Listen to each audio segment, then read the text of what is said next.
किसान मुल्क को सुकून अता करता है, मुल्क की जिंदगी को खून अता करता है। महल के लोग खेत सींचने नहीं जाते, पकड़ के बैल हल को खींचने नहीं जाते। किसान मेहनतों को मिट्टियों में बोता है, तब कहीं जाके जमीन का सिंगार होता है। हर एक अनाज इसके खून से नगीना है, फलों में रस नहीं किसान का पसीना है। ये मिट्टियों का हाथ है, शक्कर खिलाता है, इन्हीं के हाथ से शहरों को दूध आता है। इनकी मेहनत का शीश महल वाले खाते हैं, पेट भरता है तो कालीन पे इतराते हैं।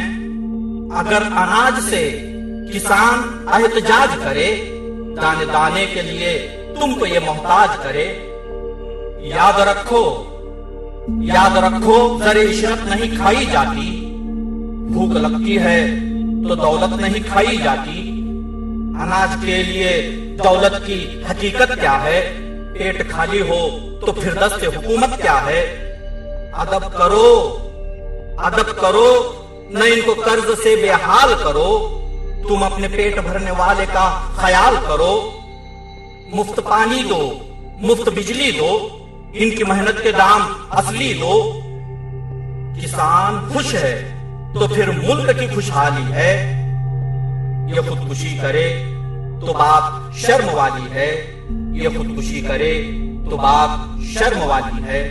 अगर किसान पर आपको ये वीडियो अच्छी लगी तो हमारे चैनल रहमत स्टूडियो को सब्सक्राइब कीजिए, लाइक कीजिए, कमेंट कीजिए। मैं रियाज मुल्ला, रहमत स्टूडियो।